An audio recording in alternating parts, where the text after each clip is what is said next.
negeri yang memang tak buat hukuman bunuh. Di Amerika ada negeri tak buat. Tengok CSI New York kan, kesalahan bunuh dia kena penjara 20 tahun ya. Ada negeri yang tak buat. Dan di Amerika undang-undang dia tak sama, ikut negeri. Di Malaysia undang-undang dijaga oleh persekutuan. Jadi setiap negeri standardized kecuali syariah. Syariah tak sama. Syariah ada negeri yang boleh mendakwa ajaran sesat, ada negeri yang tak boleh. Di Malaysia ada negeri yang murtad satu kesalahan, ada negeri yang murtad tak salah. Jadi nak murtad tengok negeri tu. Negeri mana boleh murtad, murtad negeri tu. Yang tu tak salah. Di Malaysia undang-undang syariah tak seragam. Di Terengganu, Allahualam, ada orang cerita, betul tak tahu. Nak kahwin kat Terengganu, ada orang buat. Saya tak pasti betul tak betul, dia orang cerita. Perempuan ni, bapak dia ada lelaki dia nak bagi kahwin. Bawa main 2 orang saksi. Saksi tu nampak, lepas tu buat pengakuan sumpah yang memang dia nampak. Mahkamah tak ada peruntukan untuk kata dia salah. Sebab kahwin tanpa kebenaran itu tak jadi satu kesalahan di sebahagian negeri. Jadi tak salah. Dia boleh buat. Ada sebahagian negeri kahwin tanpa kebenaran menjadi kesalahan. Jadi tak standardized. Kena tengok. Hukuman syariah ni pun kadang-kadang orang buat main juga. Kena tangkap berzina. Bagi contoh, saya cerita dulu. Kena tangkap berzina. 2 orang kena tangkap berzina. Kalau dia pergi kat mahkamah, dia mengaku, ya saya berzina. Kesalahan dia kira kesalahan berzina. Tapi kalau dia pergi mahkamah, dia kata, tak, kami tak berzina. Memang kami dah nikah, tapi nikah batin. Kesalahan dia lain. Kesalahan dia ajaran sesat. Ada negeri yang ajaran sesat tak kira salah. Kau dia boleh main dengan undang-undang. Tapi undang-undang sivil di Amerika dia berbeza. Ada negeri yang kena bunuh. Bunuh dibalas dengan bunuh. Ada negeri yang bunuh orang tak kena bunuh. Di New York tak kena bunuh. Maka nak bunuh orang kalau duduk Amerika, tengok negeri. Pasal nak bunuh kawan ni, bawa pergi negeri yang boleh bunuh dia kat situ. Tuan, yang penting, ada sebahagian orang yang kata, hukuman bunuh ni tak valid dah. Bahkan di Malaysia ramai juga orang sebut benda tu. Ada di kalangan menteri juga bagi cadangan dulu, kalau tuan-tuan perasan. Tak payah buat hukuman bunuh dah. Tapi yang penting ikut hukuman Islam, bunuh ni satu benda yang bagus untuk kawal jenayah bunuh. Mesti bunuh balas.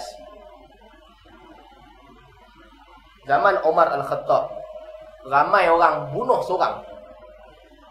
Orang tanya Umar, nak buat apa? Al-Quran kata nafs bin nafs. Seorang mesti dibalas dengan seorang. Seorang mati, mesti bunuh seorang balik, balas. 1 lawan 1. Orang zaman tu orang pandai sikit. Orang kata, oh, kalau macam tu, kita bunuh seorang sikit. Pukul, mati kawan tu. Tangkap ramai orang, nak buat apa? Maka Umar lihat masalah. Umar kata, kalau aku lepaskan mereka ni, esok orang ramai-ramai nanti buat macam ni. Pasal nak bunuh, share seorang sikit, tak kena apa. Umar jatuhkan hukuman bunuh semua sekali. Lepas tu kesalahan tu tak berulang dah. Orang tahu. Oh, ramai-ramai bunuh seorang pun kena. Maka fikir-fikir, lebih baik seorang bunuh seorang. Daripada nak membazir nyawa kan. Lebih baik nyawa seorang daripada membazir banyak-banyak. Jadi itu Umar buat atas dasar masalah. Kesalahan bunuh ni, kesalahan hukum bunuh ni perlu dikekalkan. Ada kebaikan. Dia sebagai mekanisme kawalan yang bagus. Bahkan dah mula daripada zaman dulu lagi. Di Britain, raja pun pernah kena bunuh. Raja yang apa? Zaman Oliver pun saya tak perasan. Raja tu korak. Raja minta tolong dekat gereja Katolik. Di Britain itu bukan Katolik. Maka bawa masuk raja dalam mahkamah, raja bersalah, raja pun kena bunuh. Jadi hukuman bunuh ni kena kekalkan. Dia benda yang perlu dikekalkan. Cumanya, jangan bunuh orang tak kena tempat. Yang tu tak boleh. Sunnah tak bagi, tak sah. Kalau ada tempat buat juga, negara buat. Dalam keadaan tu kita kata benda tu orang buat, kita nak kata apa, tapi benda tu salah. Kesalahan keluar menentang pemerintah ataupun keluar menentang agung, itu boleh dibunuh. Fariqul jamaah boleh. Sebahagian ulama fiqh juga membawa pandangan tu, dia boleh dibunuh, betul, kita setuju. Tapi kesalahan memiliki senjata api tak boleh bunuh orang. Orang memiliki senjata api, dia tak guna lagi, tak boleh bunuh.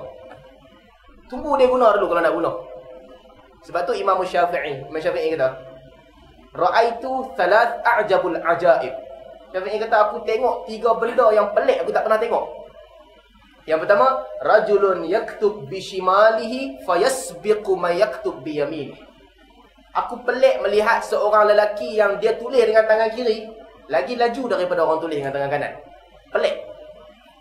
Yang kedua Syafi'i kata, rajulun habasahul qadi ala madan nawa. Aku pelik melihat orang yang ditangkap oleh pemerintah disebabkan niat buruk dia saja. Baru niat jahat dah kena tangkap dah. Syafi'i kata pelik. Yang ketiga Syafi'i kata, syekh yaduru bil jawari yu'allimhunnal ghina. Fa idza uqimatis salah sallu qa'iman. Syafi'i kata yang ketiga aku rasa pelik melihat orang tua yang dia ni jalan jumpa budak-budak perempuan dia ajak depa menyanyi. Ajak depa menyanyi. Kan dalam mazhab Syafi'i lagu haram. Siapa mazhab Syafi'i jangan dengar lagu haram. Ajak menyanyi. Wa idza uqimatis salah. Bila bunyi iqamah untuk solat, apa dia tu buat? Dia tinggalkan budak-budak tu, dia pergi sembahyang. Sekali dia balik, dia main ajak nyanyi lagi. Syafi'i kata tiga benda ni aku pelik. Balik kepada kesalahan bunuh. Niat membunuh, tak boleh bunuh dia lagi. Boleh tak boleh bunuh pengedar dadah?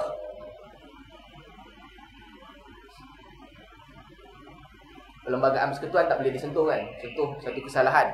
Tapi undang-undang boleh disentuh. Di Malaysia, petikaikan undang-undang tak apa. Perlembagaan jangan petikai. Perlembagaan sebut petikai kesalahan besar. Tapi undang-undang boleh dibawa untuk perbincangan.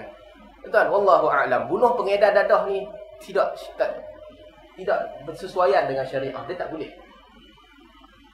Ada peguam-peguam yang peguam syariah yang pro pemerintah. Ada sebahagian daripada mereka tulis artikel. Mereka kata boleh bunuh pengedar dadah. Sebab pengedar dadah ni bawa kerosakan kepada masyarakat. Bawa kerosakan. Kalau tak bunuh mereka bawa kerosakan lagi besar kepada masyarakat. Mereka buat lagi ramai orang mati. Maka atas keadaan tu jaga masalah, mereka boleh dibunuh. Tuan, kalau betul dia cakap tu, alhamdulillah lah kan. Tapi lagi banyak bunuh, lagi banyak duk main ni tak kena. Ada benda tak kena. Jadi dalam bab itu, dia tak boleh dibunuh tanpa sebab. Dia tak bunuh orang. Dia jual dadah sahaja, takzir, buang negeri dan sebagainya.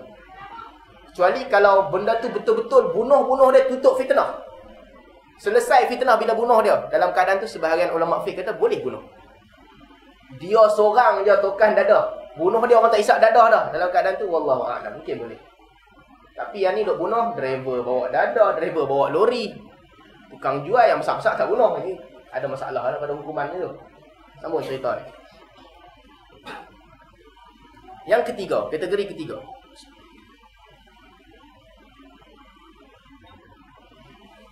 Orang yang meninggalkan Islam, wartadda anhu, berpaling daripada Islam, wa faraqal jama'atal muslimin, dan juga keluar daripada jamaah muslimin, mereka juga boleh dibunuh. Orang yang murtad, cuma special case, tadi dua tu dia Islam, dah berkahwin, berzina, dia masih Islam. Dia bunuh orang, dia Islam. Yang ketiga, dia bukan Islam, dia keluar daripada Islam, dia juga boleh dibunuh. Walaupun dia keluar daripada Islam. Yuhman ala asli.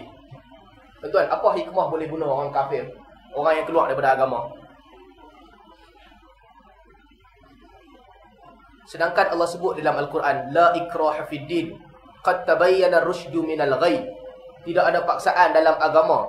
Kesesatan, rusyd, petunjuk dan juga kesesatan jelas kepada kamu. Jangan keluar daripada, tak boleh paksa orang dalam agama. Kenapa kita bunuh orang keluar daripada agama? Kenapa orang tukar agama dia dibunuh? Alasan dia, wallahu a'lam.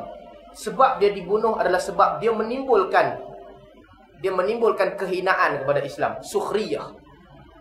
Sebab tu dia dibunuh. Kalau dia murtad, seorang-seorang dia duduk kat rumah, dia beli tokong kecil, dia sembah seorang-seorang. Dia tak kacau orang, dia duduk seorang-seorang. Tak boleh bunuh dia. Itu kita tak boleh bunuh dia. Tak boleh pergi mengendap dia, seorang mengendap dia. Itu tak boleh. Tapi kenapa kita bunuh orang murtad? Sebab orang murtad tu dia i'lan dia murtad. Dia beritahu ke orang aku murtad, maka itu menghina Islam. Di sebalik kesalahan hukuman bunuh terhadap orang murtad adalah kerana dia menghina Islam. Dia cabar Islam. Lah ni aku nak murtad, apa nak buat apa? Dalam keadaan tu dia boleh dibunuh. I'lan, terang-terangan. Tuan, kalau murtad seorang-seorang, siapa pun tak tahu. Duduk seorang-seorang murtad, siapa pun tak tahu. Tapi mereka dibunuh sebab mereka bagi tahu ke orang dia murtad.